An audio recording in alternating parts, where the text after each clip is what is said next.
তাহলে তোমার সাথে আমার কালীবাজার নিবা? এমন অনেক গরম তো, আমি তো অনেক ঘুরতে গেছি, কিছু খাইবা ঠান্ডা পানি টানি? হ্যাঁ, যদি খাওয়াও তাহলে তো যাওয়া যায় না, থাক ভাইয়া। আসসালামু আলাইকুম রহমতুল্লাহ। আমি চাঁদপুর জেলার মতলব উত্তর উপজেলার চরমেদ গ্রামের আজিজুল ইসলাম। আমি আমার নতুন একটি ব্লগে আপনাদেরকে স্বাগতম জানাচ্ছি। প্রতিদিনের মতোই আমি প্রথমে নতুন বাজার আসলাম। এখানে 1 ঘন্টা একটা ক্লাস আছে, ক্লাস শেষেই আমি রওনা হলাম। তো আজকের পরিদর্শনে থাকছে বাগানবাড়ি এবং দুর্গাপুর ইউনিয়ন পরিষদ। আমি নতুন বাজার থেকে নেদামদির ভিতরের রাস্তা দিয়ে চলে আসলাম সেঙ্গারসর বাজারে। যদি আমি সেঙ্গারসর থানা রোডে ঢুকি তাইলে আমি নিশ্চিন্তপুর হয়ে যাইতে পারবো। আর এখন যে রোডে ঢুকছি এই রোডটা একটু ভালো, মানে ওই রোডটা একটু ভাঙ্গাচুরা আছে হয়তো, তাই এই রোডে মুরব্বী বললো যে এই রোডে গেলে ভালো হইব। এই রোডে গেলে নাকি পাঠান বাজার আছে, ওই পাঠান বাজার হয়ে যাইতে হইব। চলতে চলতে বহু পথ, আর একটু সামনে গেলেই সেঙ্গারসর পৌরসভা শেষ হবে। দেন আমি আমার আপন গতিতে সামনের দিকে আগাতে থাকলাম। মূলত প্রথমেই এখন আমার টার্গেট হচ্ছে পাঠান বাজার। তো প্রায় অনেকক্ষণ যাবত সাইকেলিং করার পর কিন্তু আমি পাঠান বাজারে পৌঁছে গেলাম। আর হ্যাঁ, আমার এই ভিডিওটি যদি পাঠান বাজারের কারো কাছে পৌঁছায় অবশ্যই কমেন্টে জানাবেন। বড় ভাইরা, আপনারা কোথায় যাবেন? কোথায় যাবেন? কালীর বাজার? কালীর বাজার আগে নাকি বাগানবাড়ি আগে? মানে কালী বাজারের পরে বাগানবাড়ি? তাইলে ও আচ্ছা, তাহলে তোমরা এখন এই কালী বাজার নাকি নাকি হ্যাঁ, কালী বাজার যাচ্ছ কেন? কবুতর বিক্রি করতে? আচ্ছা, এই কালী বাজারের হাট। আচ্ছা, আমি তোমাকে পিছনে থাকি নাকি? হ্যাঁ, তো ঠিক আছে। ড্রাইভার কি ওইটা করা নাকি এটা? তাহলে তোমার সাথে আমার কালী বাজার নিবা? এখন অনেক গরম তো, আমি তো অনেক দূর থেকে আইছি, কিছু খাওয়াইবা ঠান্ডা পানি টানি? হ্যাঁ, যদি খাওয়াও তাহলে তো যাওয়া যায়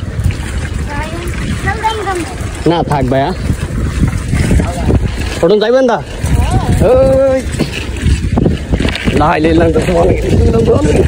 উঠছি তো, তোমরা আইসো নি? আর কত ভাইয়া? আরো সময় লাগবো?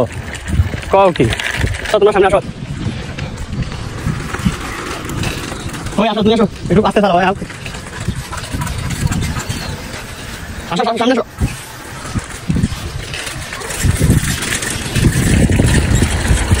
তো ভাইরা পড়াশোনা করেননি? পড়াশোনা করেন? কোন ক্লাসে? 8-এ? মাশাআল্লাহ। কোন স্কুলে? স্কুলের নাম কি? হ্যাঁ, পাঠান বাজার আবিদে উচ্চ বিদ্যালয়। ওই যে হবাই দেখলাম যে ওইটা। আচ্ছা। দেন ছোট ভাইগুলোর সাথে গল্প করতে করতে অনেকটা পথ আগাইলাম। তো ছোট ভাইদের নিজস্ব কোনো ফোন ছিল না, বাড়িতে তাদের নাকি ফোন আছে, যার কারণে তারা আমার পেজের নাম জানতে চাইছে। আমিও বললাম, তো যদি কখনো আমার এই ভিডিওটি সামনে পাও অবশ্যই আমার সাথে পরিচিত হইবা। দেন ছোট ভাইগুলো তাদের রাস্তায় চলে গেল, আমি আমার রাস্তায়। তারপর আমি একটু ভুল রাস্তায় চলে গেছিলাম। দোকানে বসে থাকা ভাইদেরকে জিজ্ঞেস করলাম, ভাই বাগানবাড়ি আইডিয়াল কিন্ডারগার্টেনটা কোথায়? তো বাইরে আমার রাস্তা দেখা দিল, আমি চলতে থাকলাম।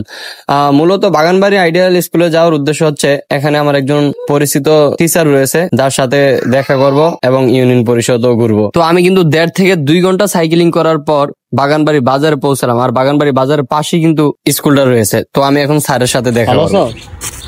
তুমি কি স্কুলের ছাত্র? তোমাকে হাফিজুর রহমান নামের একজন টিচার আছে?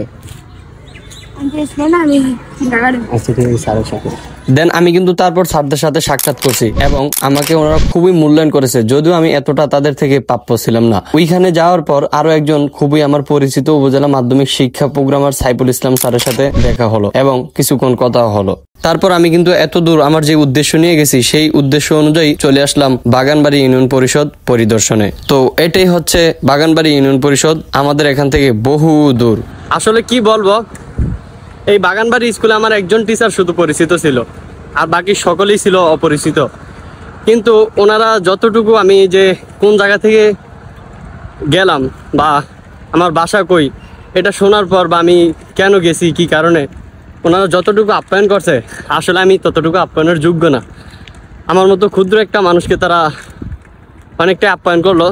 যদি সম্ভব হতো ভিডিও করে দেখাতাম, যদি একজন সাথে কেউ থাকতো ক্যামেরাম্যান, তাহলে হয়তো ভিডিও করা যাইতো, তাহলে আপনাদেরকে দেখাইতে পারতাম। ওনারা আমাকে তাদের অফিস কক্ষে নিয়ে বসাইতে চাইছে, তো আমি বসি নাই, অনেকটাই আপ্যায়ন করছে। তারপর হাতে একটা 1 লিটারের পানির বোতল ধরাই দিছে, গিফট হিসাবে নাকি দিছে। তো আপনাদের প্রতি আমার কৃতজ্ঞতা থাকলো স্যার। যদি ভিডিওটা দেখেন অবশ্যই জানাবেন, আর সময় সুযোগ পাইলে অবশ্যই আমাদের গ্রামে ঘুরে আসবেন। তো এবার কিন্তু আমি বাড়ির উদ্দেশ্যে চলে যাচ্ছি। তবে যাওয়ার পথটা হচ্ছে নিশ্চিন্তপুর ডিগ্রি কলেজের সামনে দিয়ে। তবে যাওয়ার পথে কিন্তু রয়েছে দুর্গাপুর ইউনিয়ন পরিষদটি। তো আপনাদেরকে এখন দেখাবো দুর্গাপুর ইউনিয়ন পরিষদ। তো এটাই হচ্ছে দুর্গাপুর ইউনিয়ন পরিষদ, যা আমার পরিদর্শনের তালিকায় রয়েছে 5 নম্বরে। তবে না জানা বা না চেনার কারণে কিন্তু সাদুল্লাপুর ইউনিয়ন পরিষদটি আপনাদেরকে এই ভিডিওতে দেখাতে পারলাম না। আমি যখন বাগানবাড়ি স্কুলে যাই তখন স্যার বলল যে তুমি তো পাঠান বাজার হয়ে আসছো, পাঠান বাজারের সাথেই রয়েছে সাদুল্লাপুর ইউনিয়ন পরিষদটি। খুবই দুঃখজনক বিষয়, এত দূরে আসার পর হাতের নাগাল থেকে একটি ইউনিয়ন পরিষদ পরিদর্শন করতে পারলাম না। আলহামদুলিল্লাহ, আজকে মোট 5টি ইউনিয়ন পরিষদ শেষ হলো। প্রথম দিন ছিল একটি, আর দ্বিতীয় দিন ছিল 2টি, আজকে 2টি। তো আজকের 2টি হচ্ছে 5 নং দুর্গাপুর এবং বাগানবাড়ি ইউনিয়ন পরিষদ। তো এগুলা আমরা আমাদের যেই একলাসপুর ঘাট থেকে যাই, এখান থেকে অনেকটাই দূর। কিলোমিটার হিসাবটা আমি করি নাই, কিলোমিটার হিসাব করতে গেলে দেখা যাবে অনেক কিলোমিটারই হয়।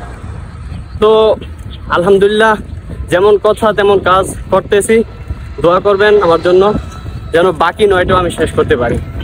তো আজকের জন্য এখানেই শেষ করি। আসসালামু আলাইকুম ওয়া রাহমাতুল্লাহ।